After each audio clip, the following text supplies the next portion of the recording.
Salut tout le monde. Aujourd'hui, je vais vous parler d'un concept qui, à mon sens, a beaucoup de valeur actuellement et prend de plus en plus de valeur actuellement.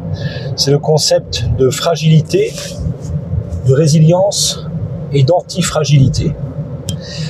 Alors d'abord, je vais parler de la fragilité. De quoi parle-t-on? On parle de fragilité psychologique et émotionnelle. Comment peut-on voir ça? Alors, on peut tous être fragiles à un moment de notre vie, on s'entend bien. Mais globalement, il y a des personnes qui, dès qu'elles rencontrent une problématique, ont beaucoup de mal à se relever. Voilà, elles ont beaucoup de mal à se relever. Elles restent très longtemps dans un état, par exemple, de dépression, etc., etc. Et sans jugement. C'est pas un jugement, c'est juste un constat. Il y a des personnes qui ont plus de difficultés à ça. Donc elles sont dans un état qu'on pourrait appeler un état de fragilité. Voilà. Le moindre effort leur semble une montagne, par exemple. Vous voyez ? Bon. Mais évidemment, on vit dans une société qui, elle, ne nous épargne pas forcément. Et puis, de toute façon, la condition humaine, c'est qu'on n'est pas forcément épargné. On connaît tous des épreuves dans la vie, à différents niveaux, mais on en connaît tous. Donc, la fragilité nous amène à être moins adaptés au monde. Je dirais pas à la société, mais au monde. Le concept maintenant de résilience.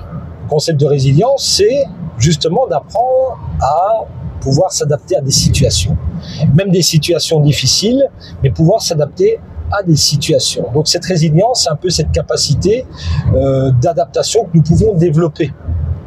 On peut apprendre de nouvelles choses, apprendre à postposer certaines de nos envies, apprendre à développer d'autres voies, d'autres stratégies, etc., etc. C'est ça, la résilience.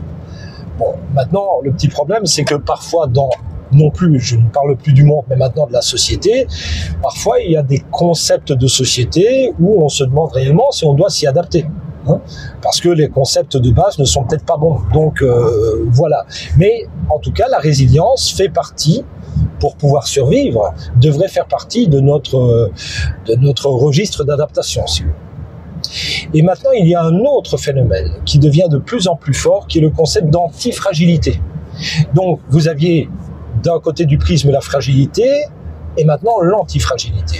De quoi s'agit-il? Si vous voulez, c'est de la résilience, donc on est capable de s'adapter à des situations, mais non seulement on est capable de s'adapter, mais on est capable de se renforcer dans l'adversité. On est capable de se renforcer sous les coups. On est capable de se renforcer face aux problèmes. Et on en est presque content.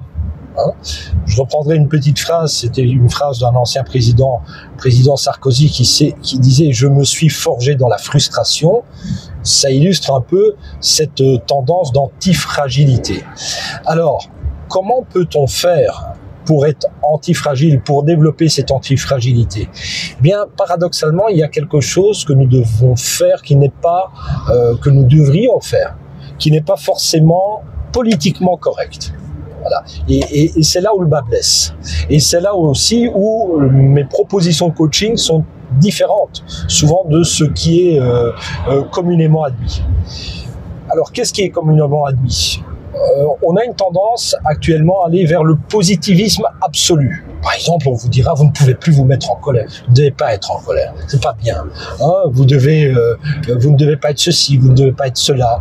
Vous devez toujours être positif. Vous devez avoir des attitudes de gagnant, de gagnante, etc., etc. Mais la vérité, c'est que pour être antifragile, on est obligé de développer une autre forme de stratégie. L'antifragilité, c'est être capable de se renforcer sous les coups. Mais sous les coups, qu'est-ce qu'on va éprouver? Eh bien, on va éprouver parfois des émotions négatives. On va pouvoir éprouver de la colère. On peut éprouver du dégoût. On peut faire naître en nous certaines forces un peu plus sombres.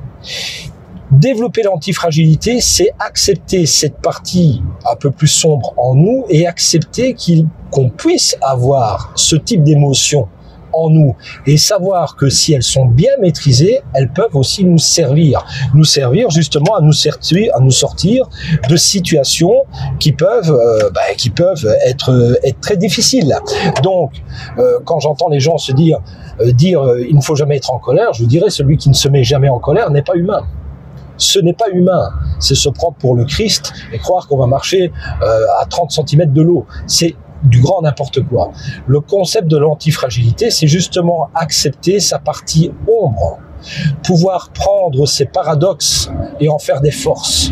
Et seulement à cette condition, seulement parce qu'on se rend compte qu'on a aussi cette partie un peu plus sombre, une partie peut-être un peu plus animale en nous, et parce qu'on arrive justement à marier les deux concepts, ombre et lumière, c'est seulement à cette condition qu'on développe l'antifragilité.